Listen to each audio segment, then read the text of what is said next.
All right, good morning, everybody. Welcome back to NeelyFX. My name is Michael Neely, and this is the channel where I talk about foreign exchange trading, and just discovered some other things too, some other instruments I could trade. So, if I wanted to. However, that goes without. It needs to be researched before you trade and do something like that. Don't just throw your money at the markets. It's not going to work without a strategy. So let's go to the risk disclaimer screen now that I've gone into that. First, this channel is for educational and entertainment purposes only and serves as my trading journal and does not constitute trading or financial advice. I'm a financial trader. Henry's trying to read along too, the Forex trading parakeet. I'm a professional trader, not a broker, trading my own capital. I do not solicit funds, manage client accounts, nor do I hold CFTC or NFA registration at this time. Forex trading is highly speculative with a high risk of losing some or all of your investment capital.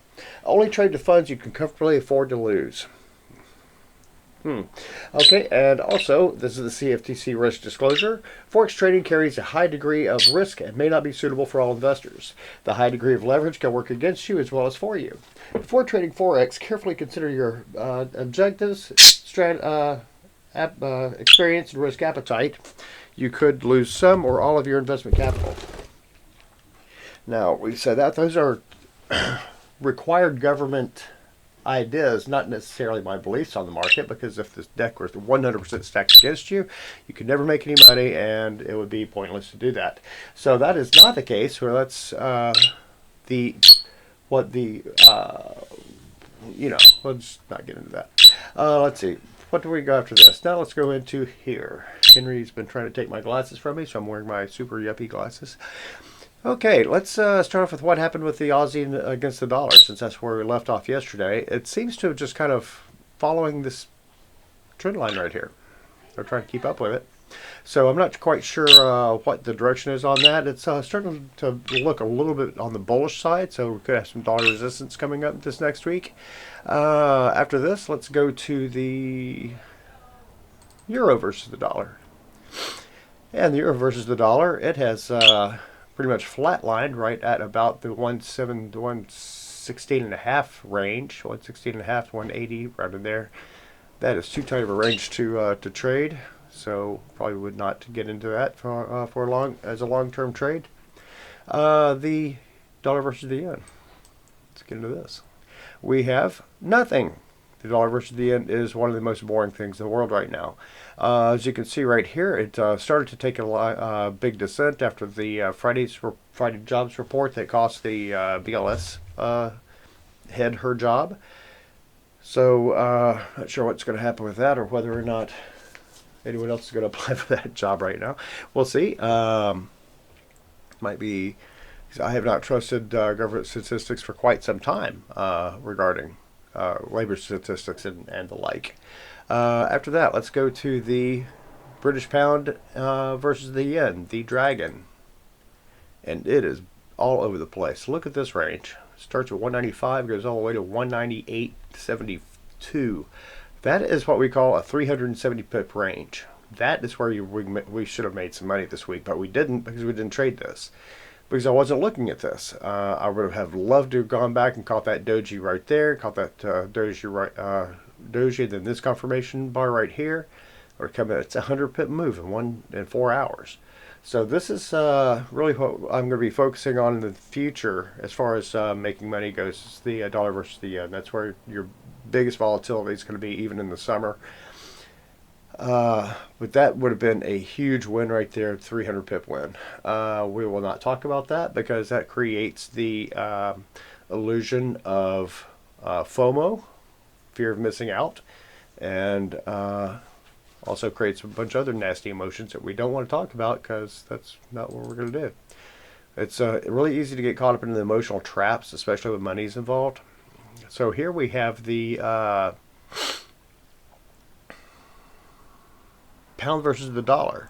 And again, I've not been paying attention to the sterling. I should have, because this would have been another great move.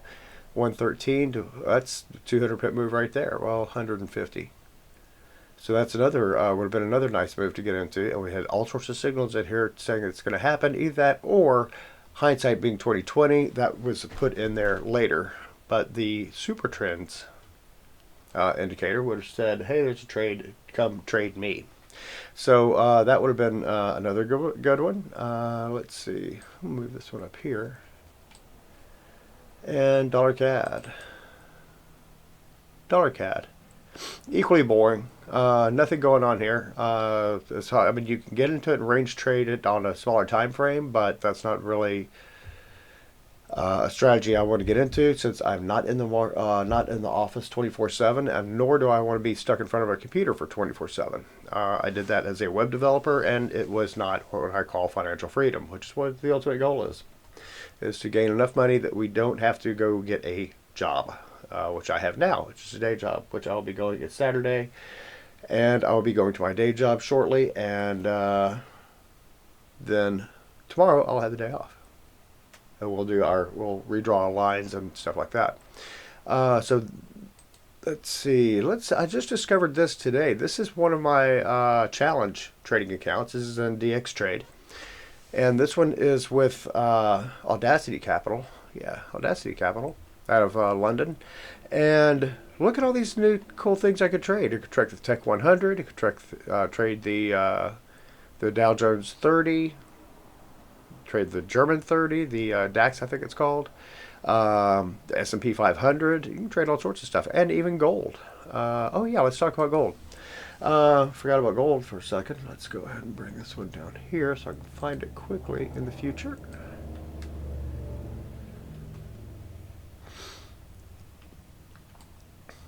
And silver, because I like silver. Silver's pretty. Pull this one down here to rearrange my charts so I can do this all in one fell swoop, so I don't miss anything. And they're not quite in alphabetical order the way I like them, but now they are. Okay, so gold. Let's look at gold.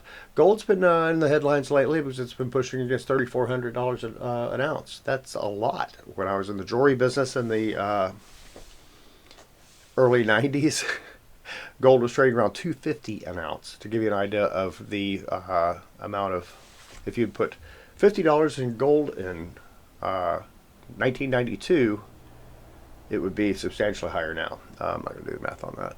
It's kind of a bogus type thing, but it's gold is pushing against 3,400. Ironically, it's gold took off, started taking off, I guess the day that the English or the Bank of England decided to raise rates. So, pardon me, lower rates. So, my opinion, Bank of England could be loading up on gold right now as far as the fundamentals go. But I don't trade fundamentals. I trade technicals.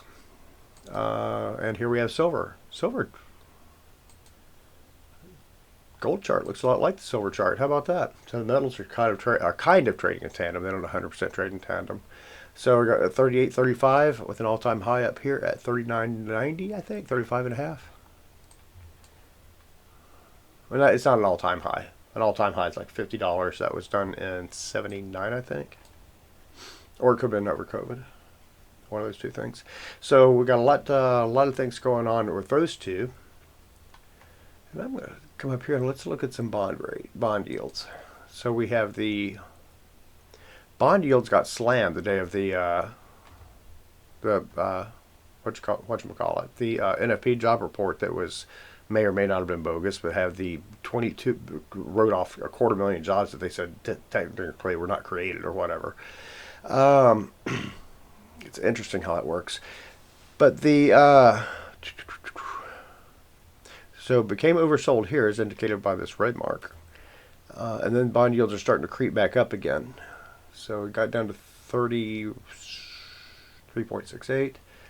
Let's see what the US 30 bond yield looks like. Where'd it go? There it is. And it did not get slammed near as much, but just not enough to set the real estate market on fire again. So that's just 4.85. Still not a whole lot going on with that. So that's the reason why we may not be having a whole lot going on in the American crosses, is because bond yields are flat. So bond yields flat, that's going to give us pretty much no direction for the dollar, and therefore trading is going to be weak. Unless you're in something like the pound, where the pound is actually moving and the dollar is not, which is a scenario we want. So with that, that's going to wrap it up for today. That's our kind of our weekly review of what happened. Again, most of the RSIs for the 4 hour are in the middle, which means we're not touching it until something actually happens. Let's do a quick review of my challenges. Challenges are all in positive territory. This one too. Both my challenges are in positive territory. Not enough to get funded yet, but I'm working on it. Had a couple of losing trades in this account, and I've only had one trade in this account so far. But we are getting there and getting to places we need to be. Got our investment strategies set up, and I'll be putting more of those out tomorrow. I'll show you exactly what some of my strategies are. Oh well, you guys have a great one. I've got to go to work now. You guys talk to you later. Bye. Oh yeah, if you like this channel, then by all means like and subscribe, and also I should probably say that in the beginning too. That ought to cover it. You guys have a great one. Talk to you tomorrow.